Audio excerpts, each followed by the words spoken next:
Ladies and gentlemen, this is Adarsh and welcome to my Kanedi. ആശകൾ ആയിരം. നമ്മുടെ ജയറാം മേച്ചന്റെ ഒരു സിനിമ, ഒരു മലയാളം സിനിമ ഇപ്പൊ OTT വന്നിട്ടുണ്ട്.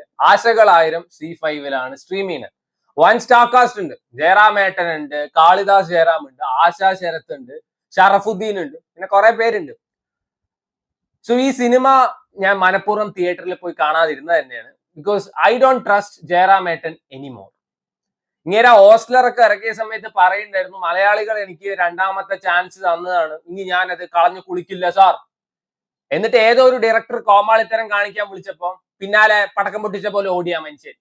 പിന്നെ അതോടുകൂടി ട്രസ്റ്റും പരിപാടിയൊക്കെ പോയി. സോ ഈ ആൾക്കാർ പറയുന്ന പോലെ ചക്കയാണ്, മാങ്ങയാണ്, തേങ്ങയാണ് അങ്ങനെയൊന്നും എനിക്ക് തോന്നിയില്ല.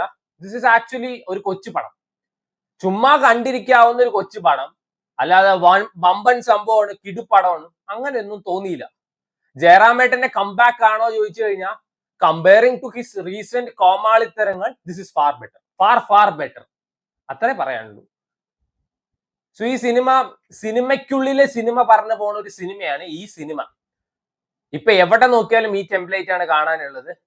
ആൻഡ് ഈ സിനിമയുടെ first half was very nice. നല്ല രസമുണ്ടായിരുന്നു. ജയറാമേട്ടന്റെ പെർഫോമൻസ് എടുത്തു പറയണം, വെരി നൈസ്. ആൾ ഇമോഷണൽ സീൻസ് ഒക്കെ ഹാൻഡിൽ ചെയ്തത് അടിപൊളിയായിരുന്നു. എനിക്ക് ഭയങ്കര ഇഷ്ടമായി ആളുടെ performance. And on the other side ആളുടെ മകൻ ഭയങ്കര വെറുപ്പിക്കലായിരുന്നു. എസ്പെഷ്യലി ഈ സിനിമയുടെ സെക്കൻഡ് ഹാഫിൽ. എങ്ങനെയാണെന്ന് വെച്ചാൽ, ഇമോഷൻസ് പറയുന്ന സാധനം നാച്ചുറൽ ആയിട്ട് തോന്നണം, ഒരു ഇമോഷണൽ കണക്ഷൻ നാച്ചുറൽ ആയിട്ട് തോന്നണം.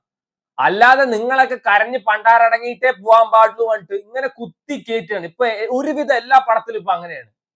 ആൻഡ് അത് ഭയങ്കര ബോറിംഗ് ആണ് ആൻഡ് ഭയങ്കര സഫക്കേറ്റിംഗ് ആണ്. സെക്കൻഡ് ഹാഫില് എനിക്ക് തോന്നുന്നു ഈ സിനിമയ്ക്ക് കഥയില്ലാത്തതുകൊണ്ടാണോ എന്ന് അറിയില്ല, തട്ടിക്കൂട്ടിയിട്ട് അവസാനം ഫിലോസഫി ക്ലാസ് ഒക്കെയാണ് എടുത്തു വെച്ചിരിക്കുന്നത്. അതോ നാടകം തോറ്റു പോണ രീതിയിലാണ് ഈ സിനിമയുടെ സെക്കൻഡ് ഹാഫിൽ കുറച്ച് ഇമോഷണൽ സീൻസ് ഉള്ളത്. കാണിച്ച സീൻസിനെ വീണ്ടും വീണ്ടും വീണ്ടും കാണിച്ച് നാട്ടുകാർ കരഞ്ഞ് ചാവട്ടെ പറഞ്ഞിട്ടാണോ I don't really know. But ഈ സിനിമയുടെ ഫസ്റ്റ് ഹാഫ് ഭയങ്കര ഒരു ഫീൽ ഗുഡ് വൈബാണ് തന്നത്. എനിക്ക് ഭയങ്കര ഇഷ്ടമായി. മറ്റേ ആശാ ശരത്ത് നല്ല വൃത്തിക്ക് പെർഫോം ചെയ്യുന്നു. ആശാ ശരത്ത് ജയറാമേട്ടൻ combo was very nice. Again Kalidas Jayaram emotional scenes ഒക്കെ വൻ വെറുപ്പിക്കലായിരുന്നു. എനിക്ക് ഇതില് കാളിദാസ് ജയറാം പറയുന്ന ഡയലോഗ് ഉണ്ട്, എന്റെ ആക്ടിങ് കണ്ടു കഴിഞ്ഞാൽ പലപ്പോഴും ആക്ടിങ് ആണെന്ന് പോലും തോന്നില്ല. പല സിനിമ കണ്ടപ്പോൾ എനിക്കും അത് തന്നെയാണ് തോന്നിയത്. ഒരു സീരീസ് ഉണ്ട് നെറ്റ്ഫ്ലിക്സിൽ റിലീസായത്, അതിൽ മാത്രമാണ് എനിക്ക് കാളിദാസ് ജയറാം കുറച്ച് നന്നായി പെർഫോം ചെയ്ത പോലെ തോന്നിയിരിക്കുന്നത്. ബാക്കിയൊന്നും എനിക്ക് വർക്ക് ആയിട്ടില്ല. ചിലപ്പോൾ എന്റെ പ്രശ്നമായിരിക്കും, അല്ലെങ്കിൽ ആളുടെ പ്രശ്നമായിരിക്കും, I don't really know. Sharafudheen എടുത്തു പറയണം, ഒരു ചൊറിയൻ തവളയുടെ ക്യാരക്ടറാണ് ഇതിൽ ഷറഫുദ്ദീൻ ഉള്ളത്. അണ്ണൻ കിട്ടുവായി ചെയ്തിട്ടുണ്ട്.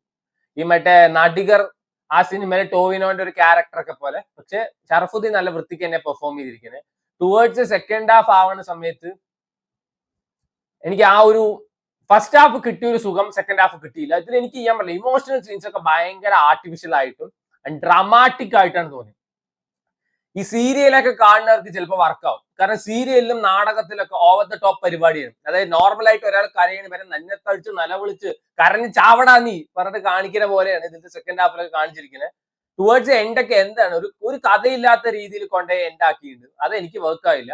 അതുകൊണ്ടാണ് ഞാൻ പറഞ്ഞത്, എനിക്ക് ഇതൊരു കൊച്ചു പടം, ഈ ചുമ്മാ സമയമൊന്നും പോവാതിരിക്കുമ്പോൾ കണ്ടു നോക്കാവുന്ന ഒരു കൊച്ചു പടം, ആ OTT വാച്ച് ഡിമാൻഡ് ചെയ്യുന്ന സിനിമ, അങ്ങനെ തോന്നി. അല്ല വൻ സാധനമാണ്, ജയറാമേട്ടന്റെ വമ്മൻ തിരിച്ചു വരവാണ്, അങ്ങനെ തോന്നിയില്ല.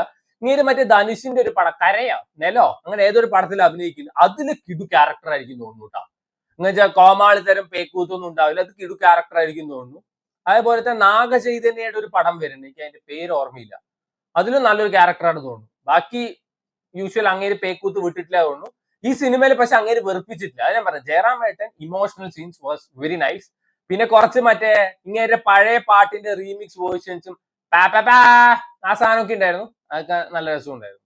ഈ ഫാമിലി ഓഡിയൻസിനൊക്കെ ചിലപ്പോൾ വർക്ക് ആവും തോന്നുന്നു. എനിക്ക് ഞാൻ പറഞ്ഞില്ല, കൊച്ചുപാടം ചുമ്മാ കണ്ടിരിക്കുക. സോ വേണ്ടവര് കണ്ടു നോക്കുക.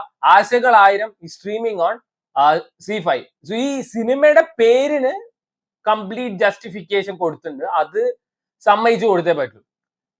കുറെ ആഗ്രഹങ്ങളും അതേപോലെ തന്നെ കുറെ ആശകളുള്ള രണ്ട് പേരെ കഥ. അതിന് ആശകൾ 1000 എന്നല്ലാതെ ദോശകൾ 10,000 എന്ന് പേരിടാൻ പറ്റില്ലല്ലോ. അപ്പൊ ആ ഒരു ടൈറ്റിലിനോടുള്ള ജസ്റ്റിഫിക്കേഷൻ കൊടുത്തിട്ടുണ്ട്.